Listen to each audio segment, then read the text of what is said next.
Hello, it's Paul here on Word on Watches live on the YouTube channel here today with a special announcement about an event that I'm going to be covering tomorrow on the YouTube channel. Again, it's connected with Breitling and I'm going to be heading along tomorrow to the Breitling Boutique Trafford store in Manchester, Trafford Centre.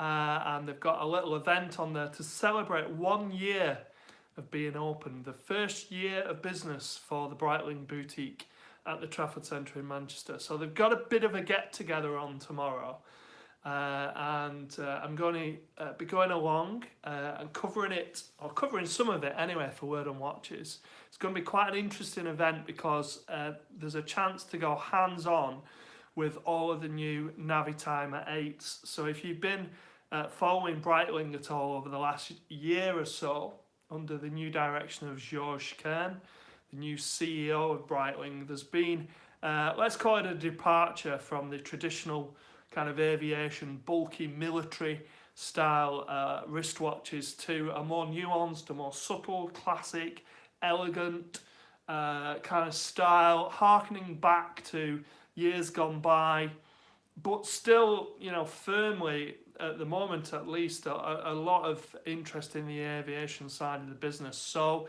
that happens tomorrow. We're getting a chance to go hands-on with the Breitling Navi Timer 8. So the Navi Timer now, let me see if I can get this right, there's now got a Series 1, which is the more standard Navi Timer, such as the one that I've got on here. This is a 46mm variant. It isn't really a standard Series 1. The Series 1, I believe, comes in now at 43mm and smaller. So that's the Series 1. And then you've got the Series 8, which is kind of like the Navi Timer reimagined, if you like. It's looking back to some of the original cockpit instruments that Breitling used to make back in the day. And they were called the Series 8 because they had an 8-day power reserve actually on the cockpit instrument. So the wristwatches that Breitling have released within the last month or a couple of months anyway are called the Navi Timer 8s, and they've got kind of bits from that original cockpit dial. There's a little bit of a passing resemblance to some of the design cues, some of the features of that, but also more besides. So there's a bit more kind of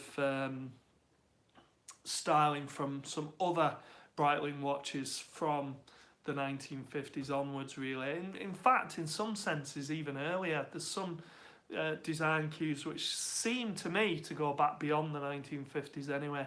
Obviously, the Series 8, the Navi Timer 8, and that cockpit dial is older than the 1950s anyway. So you've got tomorrow, we got hands-on with the Navi Timer 8 series. There's more besides. There's some really, really nice limited edition Breitling pieces at the minute, in conjunction with the 100-year anniversary of the formation of the RAF, the Royal Air Force, here in the UK. Breitling have celebrated this event with the release of, let me see if I can get this right, I think it's 325 watches that they've released. It's either 325 or 225, and that's across a range of wristwatches. There's some Navi Timers, there's some, I think the Colt Avengers, I'm not sure, I might have got that wrong, but there's a couple of different watches anyway, a couple of different brands, not brands, it's all Breitling. There's a couple of different of the range that are limited edition to for the 100-year anniversary of the formation of the RAF. We'll get hands-on with those tomorrow, so we'll be able to show those as well. And I harken before I just mentioned this Navi Timer. This is the Breitling Navi Timer B01 46mm. This is also a limited edition variant of the Navi Timer. This is to commemorate the 2017 round the world flight of the Navi well, this actually did go around the world as it so happens, but it's the Breitling DC3. I'll show you a picture of the plane. This is the Breitling DC3. You may have come across this before. Last year, there was a flight for this baby to go all the way around the world to enter the record books. It would become the oldest plane in the world to circumnavigate the globe, which it duly did. It took them ages to do it. They had to take off very short stints, really, a couple of hours here and there. And this is, I believe it's San Francisco, is it? It looks like it could be San Francisco that the plane's kind of going over there. So what happened is Breitling put 500 Navi timers, one of these, this was on the flight. They put 500 Navi timers on this plane, and then they flew it around the world in order to become the oldest plane in the world to circumnavigate the globe. It was quite some achievement. They completed that flight in September last year. They took off from Switzerland and landed back in Switzerland. The great thing, there's a point to me telling this story as well. The great thing that happened is Breitling invited people who bought this watch onto the flight. So you were invited to come and take a seat along with your watch on the plane itself as it flew around the world. Now, you didn't actually get to pick up your watch then, because you had to wait until the flight completed to see if they managed to break the world record. They limited this set to 500 on the back of the watch. I know you can't see it, but on the back of the watch, you've got the limited edition number, and you've got this wristwatch travelled the world on board the Breitling DC3. So this is a limited edition. This is limited to 500 of these Navi timers were issued to commemorate and celebrate that achievement. Now, the RAF 100 Navi timer, so this for the RAF 100 is limited to 25. There's only 25 of them in the world, and we get hands-on with one of those watches tomorrow. So I will be uploading that video to the channel here, Word on Watches here on YouTube. I get hands-on with all the Navi Timer 8s and all the other limited edition watches too, and there's more besides. Some of it I don't even know myself. The event is only tomorrow. I'm recording this video live on the 20th of June, so the event is not until tomorrow, so I can't tell you what's going to happen in its entirety because I don't know, but I will be covering the event, and like I say, getting some quality hands-on time as well with the new Navi Timer 8s. I've been very, very keen to see these new Navi Timer 8s.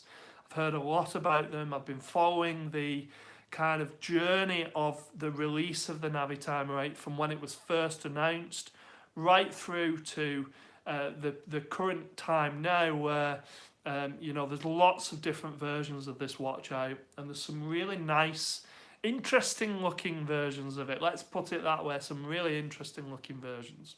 So the reason why I'm going along tomorrow is because I was on this plane and picked up this Navi Timer 46, which has still got to be one of the best wristwatch stories I've come across.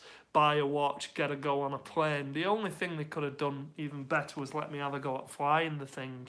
But anyway, because we were customers, if you like, of Breitling for doing that, then we've been invited along to this event tomorrow to actually get hands-on with the new watches, and also a couple of extra goodies and bits and pieces which Breitling are renowned for, going the extra mile, let's put it that way. So I'm looking forward to that event tomorrow, and I'm going to be bringing you much more. I've got a sneaky peek on the Instagram channel, so Instagram, Word on Watches, and the latest post as of 20th of June 2018. Obviously, if you're watching this video later, it won't be the case, but the latest Instagram post is a sneaky peek at just some of the things that's to come in that video tomorrow. And yes, so there's some really interesting stuff to go through on that. I also wanted on the channel here today just to clear up a little bit of a kind of does it or doesn't it kind of question which I've had in relation to the Cockpit B50. I did an in-depth review of this watch maybe a week or so ago, and I got a comment with regard to one of the functions on the watch, and I do just want to see if I can at least address that a little bit. For those of you who haven't had a chance to watch that video, please do check it out. It's in the video section on the channel here, and it's called the in-depth review of the Breitling Cockpit B50. And I go through all of the different modes, not just some of the modes, but all of the different modes that are featured on the watch. But the one I wanted to cover in particular was to do with the timer function. And the timer function's quite interesting because I commented on the in-depth video. I commented on a feature that the timer actually it actually, let me see if I can do this. Bear with me 1 second. So it actually, if I just go back to timer, it actually has a countdown function with the hands of the watch, and this is quite interesting. So what I mean by that is if I set the time to count down from 4 minutes, no, in fact I'm going to do 3 minutes 30 seconds, because on this timer you can actually do it in 30-second increments as well. You can set minutes and seconds, so you can set a very, very precise countdown timer. So there we go, 3 minutes 30 seconds this is counting down from now. Now what I'm going to do is in a second or two I'm going to start the timer on its countdown, and what happens is when you get to 3 minutes, so I've got it going there now, it's counting down 3 minutes. When you get it to, when it goes to less than 3 minutes, the seconds hand, which is currently tracking in standard fashion around the outside of the watch, the analog seconds hand, actually jumps back and then counts down rather than counting up. And I just wanted to show you that. So have a watch, see if you can see what I mean. So there it goes. And then it counts the opposite way. I hope you can see that. I hope you got a chance to. I appreciate the focusing is not great on this because it is live and there's kind of not much going on. So it's difficult to see, but it's a really quirky little thing that the seconds hand, when you get within the last 3 minutes of your countdown timer, the second hand shoots round to the top and then counts backwards like as a countdown timer would. So the analog seconds hand mirrors the seconds for the last 3 minutes of the countdown, and it's just a really interesting little feature. It's still counting down. It's just such a shame that maybe you can see that, I'm not sure, but it's counting backwards. The seconds hand is going backwards on the watch, and it's just really interesting. I suppose I'm a bit of a geek. When I noticed it do this, I thought that's pretty cool actually, that the seconds hand starts to act like a countdown seconds hand. And just on the in-depth video, I had a comment underneath off one of the viewers who was kind of saying, well, it doesn't do that, but it does. It genuinely does on the timer function. So you cycle through till you get to timer, and then if you set it within the last 3 minutes, you will notice the seconds hand. The analog seconds hand starts to go anti-clockwise on the watch to count down rather than counting up. And it's just a neat little feature. Another little kind of attention to detail that Breitling have put in on this Cockpit B50, which is just magnificent. It's a really quirky, interesting little feature. And I'm really enjoying this watch. I'm going to try and get to the countdown, get to the point where it rings the alarm. I think it's got another minute to go. It's still counting round. There we go. I don't think I'll be here for that minute, but I don't know. So yeah, please do check out the in-depth review that is on the channel, and there's a couple more videos connected with the B50 as well. But do not forget, tomorrow we'll be bringing you content from a Breitling event at the Breitling Boutique in Manchester, hands-on with some really interesting watches from the new Navi Timer 8 series, but also limited edition pieces to commemorate the 100-year anniversary